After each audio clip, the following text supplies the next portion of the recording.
জবা ফুলটা শুধু তোমরা দেখে নাও।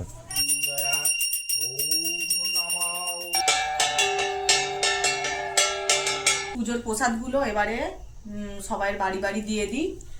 বাড়ির কাজের জন্য আমি দিদির হচ্ছে ঠাকুর বিসর্জনটা দেখতে পেলাম না। সুপ্রভাত বন্ধুরা, সম্পাদ ছোট্ট ফ্যামিলিতে তোমাদের স্বাগত জানাই। তোমরা কেমন আছো? আশা করি রাধা গোবিন্দের কৃপায় ভালো আছো। আমিও ভালো আছি।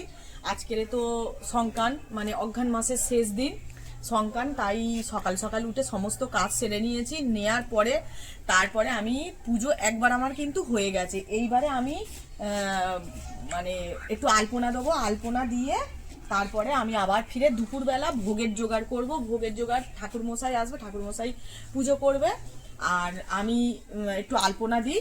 আর তোমরা আমার ভিডিওটা দেখতে থাকো, ভালো লাগলে অবশ্যই লাইক কমেন্ট শেয়ার একটু তোমাদের কাছে তো এই আশা করি।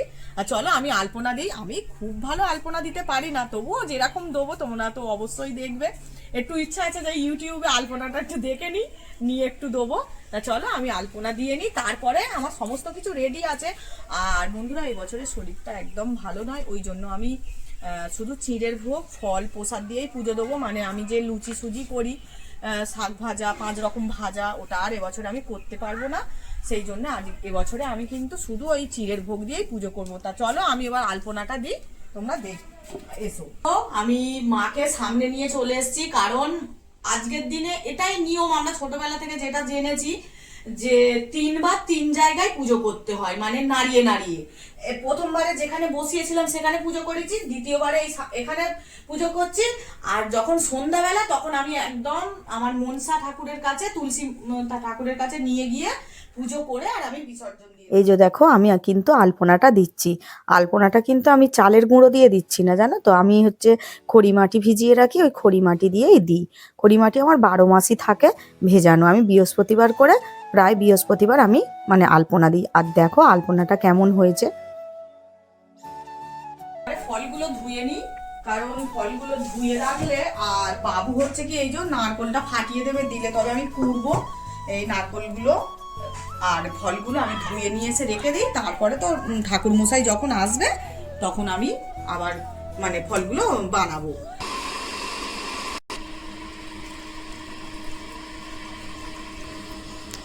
জল কি পড়ছে না মা পাম্প থেকে? এই মাটির তলা দিয়ে গেছে আমাদের পাম্পের লাইনটা, সেই যে দূরে। আর আজকে কিন্তু অনেক সুন্দর সুন্দর জবা ফুল ফুটেছে, যত অস্ট্রেলিয়ান জবাগুলো সব ফুটেছে শীত পড়তে।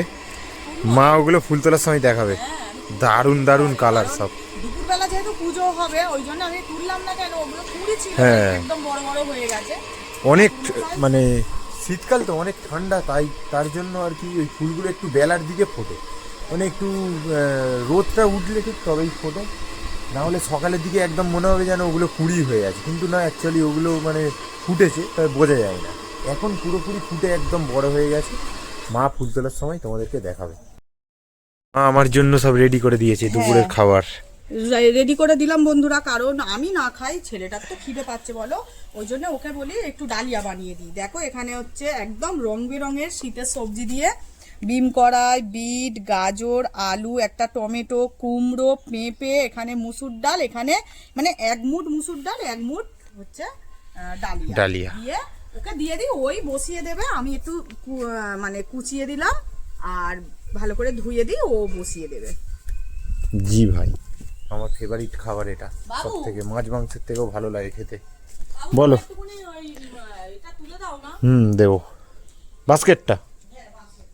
বন্ধুরা দেখো, ঠাকুর মশাই এসে গেছে।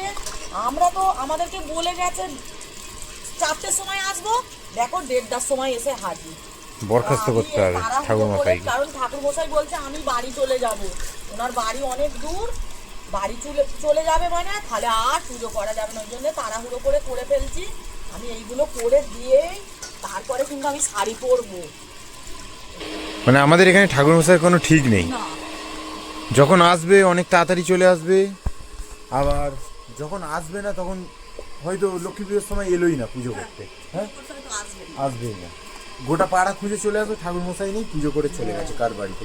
আবার আজকে বলে গেছে দেরিতে আসবে, চলে এসছে দুপুরবেলা 1:30টার সময়। এই যে মায়ের চিঁড়ের ভোগ হবে, আর ওখানে মায়ের তো সমস্ত ফল কাটা হয়ে গেল, আর আমি একটা নারকেলও ভেঙে দিলাম। ক্ষীরের ভোগে দেয়া হবে। হুট করে চলে এলো ঠাকুরমশাই, বললো সমস্ত রেডি করো, তারপর চলে আসবো। দেখো আমি কিন্তু ভোগ বানাচ্ছি। আর এবছরে নয় বন্ধুরা, আমার প্রচুর মন খারাপ। কারণ কেন জানো তো, আমি মাকে লুচি, সুজি, 5 রকম ভাজা, পায়েস এইসব করি, কিন্তু এবছরে জানি না আমার শরীরটাও খারাপ আর মনটা যেন এমনই হলো যে আমি বানাবো না। কি জানি কি হলো আমার। তা তবুও মাকে তো দিতেই হবে। আমি যতটুকু পেরেছি আমার শরীর বুঝে, কারণ আমার শরীরটাও তো খুব একটা ভালো নয়, শরীর বুঝে আমি যতটুকু পেরেছি আমি ততটুকু কিন্তু মায়ের জন্য আয়োজন করেছি। মা কিন্তু ভোগ প্রসাদের ওপরে সন্তুষ্ট নয়, মাকে ভক্তি করে ডাকলেই মা তাতেই সন্তুষ্ট। তা দেখো আমি নতুন গুড়ের সন্দেশ আর মোয়া এনেছি মাকে ভোগ দেওয়ার জন্য। চলো বন্ধুরা, গাছের ফুলগুলো তুলে নিই আর তোমাদেরকে দেখাই আমার গাছে কিরকম কিরকম জবা ফুল ফুটেছে। শীতের দিনে জবা সিজন থাকে না, আর আমার গাছে শুধু জবা ফুল ফুটেছে, তোমরা শুধু দেখবে এসো। মা এখন যাচ্ছে জবা আর কাগজ ফুলের বাগানে।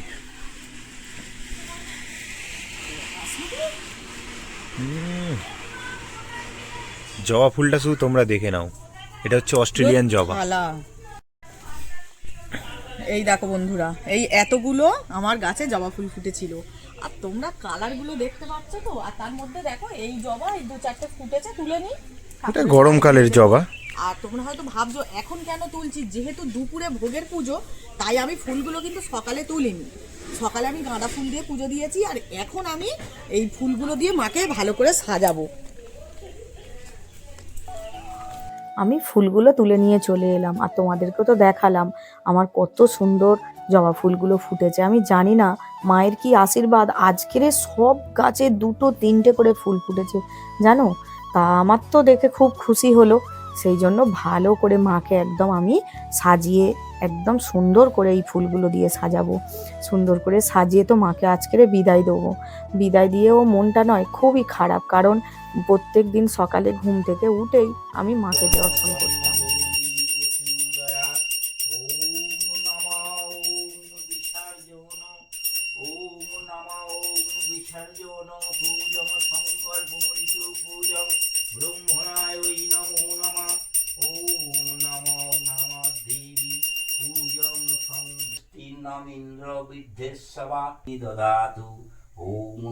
ঠাকুরমশাই চলে গেল, আমরা একটু বাইরে টাইরে গেলাম, একটু কথা টথা বললাম। মানে ভগবানকে তো ভোগ দর্শন করতে দিতে হবে সময়। ভগবান ভোগ দর্শন করে নিয়েছে, আমি এবার ভোগটা তুলে নিচ্ছি, নিয়ে এক সাইডে রেখে দিচ্ছি। কারণ এখন কিন্তু এই ভোগে হাত দেওয়া যাবে না, এই ভোগ খেতে হবে, সে মানে ভোগ ভাঙতে হবে সেই সন্ধ্যার পরে, মানে মাকে বিসর্জন দিয়ে এসে সন্ধ্যায় ভোগ। এবার মাকে এই দেখো বন্ধুরা, এই মাকে এই যে আমি মালপোয়া এনে রেখে দিয়েছি পিঠে, আমি দিয়ে মাকে সন্ধ্যাবেলা আমি বিসর্জন করবো। এই তো বন্ধুরা দেখো, ঠাকুর মশাই তো পুজো করে চলে গেল, ভোগের পুজো হয়ে গেছে।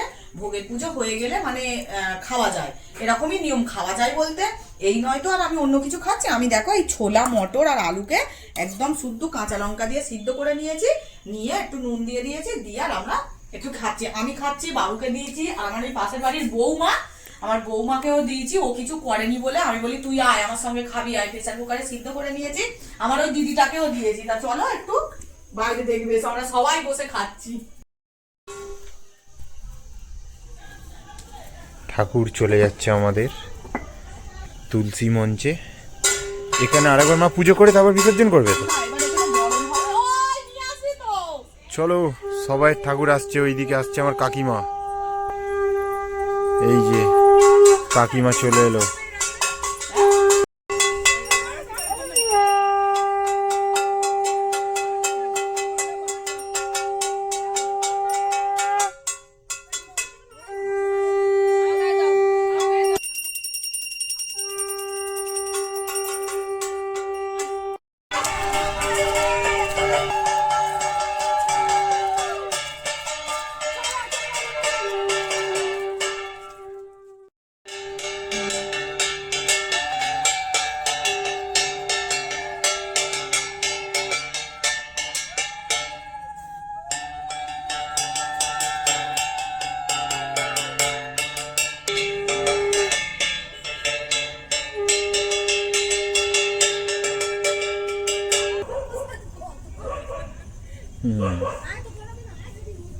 এই ঠাকুরটাও তুললি না। হলো ছোট ডন আমাদের ছোট ডন। চলে এলাম পুজোর প্রসাদগুলো এবারে সবাই বাড়ি বাড়ি দিয়ে দিই। আর দেখো মা এখান থেকে বিদায় নিয়েছে, দেখো কিরকম ফাঁকা ফাঁকা লাগছে। পুরো আমার এই জায়গাটা পুরো ভরা ছিল, মনটা সত্যিই খারাপ লাগে। কারণ যে কোনো জিনিসের দেখবে একটা জিনিস মানে এতদিন আছে, প্রায় 15 দিনের কাছাকাছি, সকাল হলে ঠাকুরের পর্দা খুললেই মনটা ভরে যেত একদম। আমার মা যেন বিরাজ করেছে, এত আমার গাছ হয়েছিল, মানে কি বলবো, আমি জানি না ভগবানের এগুলো কিসের লক্ষণ। তা যাই হোক, মাকে তো বিসর্জন করে দিয়ে আমি চলে এসেছি। এই দেখো দেবী ঘট আমি নিয়ে এসে এখানেই এখন 3 দিন তো থাকবে, তারপরে আবার আমি মেজে ধুয়ে আবার আমার জায়গার জিনিস জায়গায় তুলে রাখবো। আবার আগের বছরে এতেই আমি আবার ঠাকুর তুলবো। তা দেখো এবার এই যে প্রসাদগুলো সবাই বাড়ি বাড়ি বিলি করে দিই, মানে দিয়ে দিই অনেকই প্রসাদ, ঠিক আছে। আর আমি আর ছেলে আছি, কেউ নেই। ভাইকে বললাম, ভাইয়ের একটা ছোট্ট অসুবিধার জন্য এখন আসবে কি না জানি না, কে যে মায়ের বাড়িতে একটু প্রসাদ দিয়ে আসবে, আমার তো শুনেই মাথা মানে খারাপ হয়ে যাচ্ছে ভেবেই। কারণ এত ভোগ প্রসাদ সবাইয়ের এখানে বাড়ি বাড়ি তো হয়েছে, তাহলে আমি এত ভোগ প্রসাদ কাকেই বা দেবো। এই তো দেখো ভাইরা চলে এসছে প্রসাদ খেতে আর প্রসাদ নিতে, প্লাস ওদেরকে বলেছি যে আমি রাত্রের ডিনারটা করব, তোরা খেয়েই বাড়ি যাবি। তা ও আমার ভাইয়ের বইয়ের ফেভারিট হচ্ছে আমার হাতে ডাল ছড়িয়ে ভাত। দেখো ননদের বাড়ি এসে কোথায় মাছ মাংস বলবে যে ভালো না, ওর হচ্ছে ডাল ছড়িয়ে ভাতটা হচ্ছে ওর সব থেকে প্রিয়। দিদি ভাই তুমি ওটাই বানাবে, আমি ওর জন্য ওটাই বানিয়ে রেখে দিয়েছি। তা এখন এসছে সবে। একটা জিনিস মিস করলাম, আমার নিজের বাড়ির কাজের জন্য আমি দিদির হচ্ছে ঠাকুর বিসর্জনটা দেখতে পেলাম না, কারণ আমি সবে স্নান করে আসলাম। এই দেখ 3 জনের ঠাকুর এসেছিল আমার উঠোনে, বরণ করলো তো মা। আর সুস্মিতার আমি বরণ করলাম, এইটাই আমরা মিস করলাম। না, মানে বাড়ি ওই জন্য এখন রাত হয়ে গেছে তো একটু ভোগ খেয়ে একটু গল্প করে তারপর রাত্রিবেলা খাওয়া দাওয়া করি। তারপরে এখান থেকে 3 জনে একসঙ্গে বিসর্জন দিতে বসে গেছি।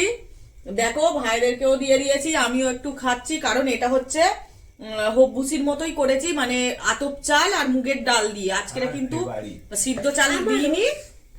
আর আমার ভাই, ভাইয়ের বউ, আমার ছেলের, আমাদের সবাইয়েরই এই ভাতটা খুবই প্রিয়। আর তার মধ্যে করেছি আমরা অ্যাকচুয়ালি এটাই খেতে আসি যখনই দিদিকে লোকে মাছ মাংস ডিম আরো ভালো ভালো খাবার খেতে আসে, খেতে আসে সিদ্ধ ভাত। আমার তাহলে পয়সাটাও বেঁচে যাচ্ছে, শুধু সবজি কিনে রাখবা, ডাল আর চাল, ব্যাস একদম। আর ঘি যে এত টাকা কেজি, এ তো একাই 1 সিসি করে খায় যখনই আসে।